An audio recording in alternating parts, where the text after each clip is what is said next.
right, we're back. Hopefully, you had some time to think about what's important to you because we're actually about to shift to another point. So, before we jump into talking about February, which this is going to come out in February, I want to talk about advice.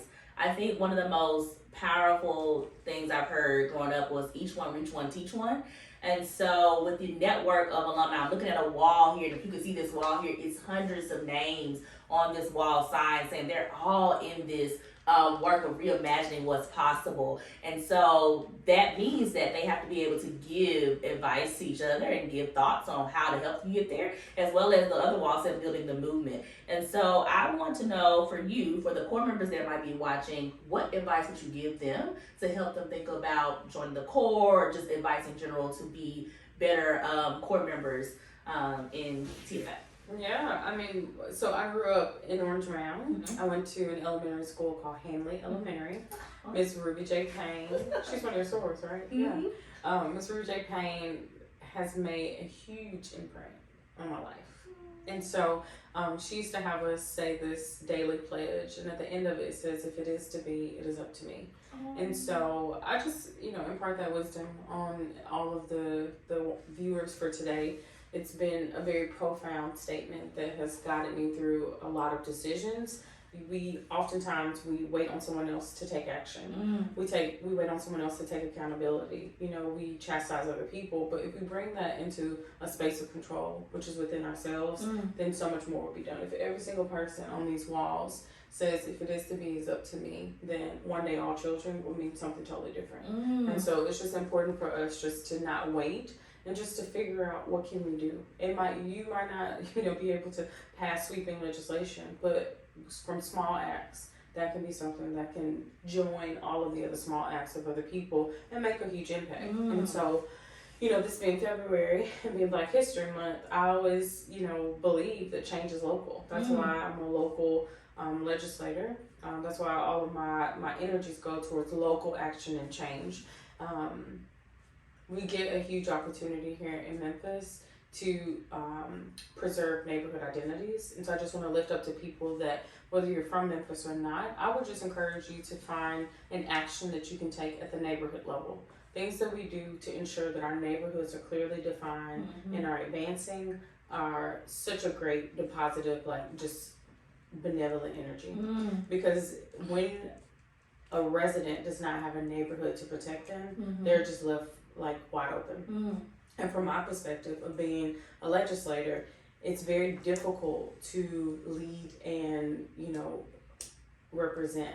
I have to choose one or the other. And with the bandwidth that I have, I really can only represent you. So if you don't know who you are, and if you're not presenting yourself, then you're not represented. And that's where we start to see the systemic breakdown. So I would just ask, for the core members, for alumni, wherever you taught or are teaching, think about who's representing beyond that school.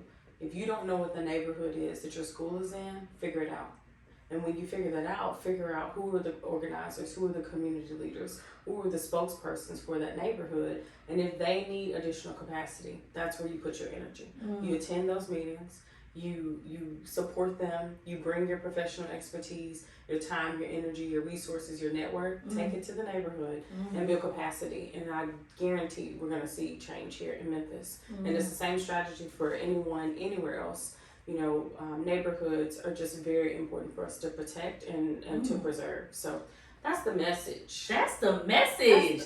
That's the message, period. So when we talk about Black history, you kind of touched on it, but you already are living Black history, right? You're an example of Black history, right? Being the youngest. Yeah. Okay, come on. Anything else for Black history? So shout out her for Black history, okay? So we have new names that we can honor for Black history. Britney Thornton is one of them. But also anything else that you want us to think about as we think about Black history, anything that brings up for you? Yeah, Black history is 365, so it doesn't begin or end in February. The experiences of Black and brown people in a space like Memphis is just so fascinating. Memphis is the blackest city per capita in the nation. And I'm going to say it again because I think you need to understand what we have, an obligation to uphold. We're the blackest city in the nation per capita. Okay? So that needs to mean something. In a county that spends less than 5% with minorities, that's unacceptable. In a county, in a city that questionably, somewhere around 20% of our spend at the city level. So we have a lot of issues that are uniquely challenging Black and brown people in a place where they are the majority and where they should have power. And so in Memphis in particular, we have a lot of work to do. So when I talk about, supporting neighborhoods, it comes from a place of we need reinforcements, I guess I'll just close on this, just a little piece of government civic 101. At the top of the hierarchy are the citizens of the city, citizens of Shelby County. So as an elected, you show a lot of deference to me, thinking that I am the power holder. When truthfully, you, James, y'all are the power holders. Y'all are my bosses. There's nobody that can check me but y'all. There's nobody who can bring me to my knees but a critique from my constituents, okay? And so I think that, rightfully placing that hierarchy is also important. So, civic engagement is important. Register to vote. If you're not from Memphis and you come into the space, be sure to update your registration. If you are from Memphis, be sure to educate your folks, your parents you talked about. Those are great opportunities to help people understand how it is important for us to be civically engaged because we leave a lot of power on the table. County government has a $1.6 billion budget.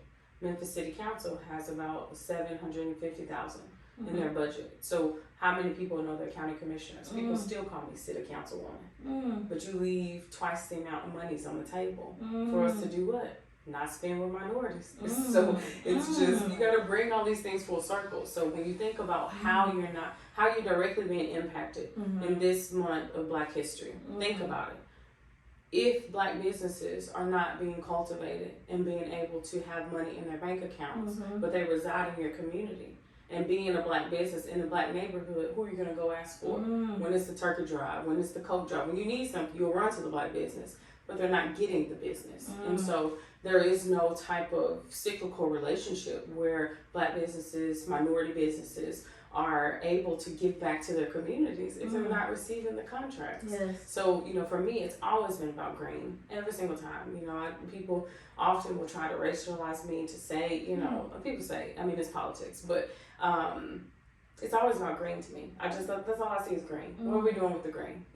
And so much malfeasance is happening. And so in the context of Black History Month, I would like to see you intentionally go support minority-owned businesses in the Blackest city in the nation. Make sure you give a little, support to a Black-owned business, and just make sure that you just think about your green. As teachers, and this is an interesting point too. When I got my acceptance letter, I would never forget my mom's reaction.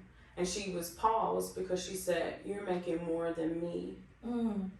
Having worked at FedEx for 26 years as an entry-level teacher. Imagine. Imagine. 26 years I watched my mom wake up, go to work hard for Fred Smith. And I come out of graduate school, casually fall into a program, and I'm making significantly more, over $10,000 more than my mom. It's a lot. So the green matters. Don't get caught up in the black and the white and the brown. Go for the green. It's a freer space, and I think that classism is ravaging the Black community in a way that we're not speaking about, and so we just need to be mindful of what green is doing in this equation. And so there were so many points there, Britney, that I just feel like we just have to all really just take time to think about and really get present to, and use the comment space to have that conversation.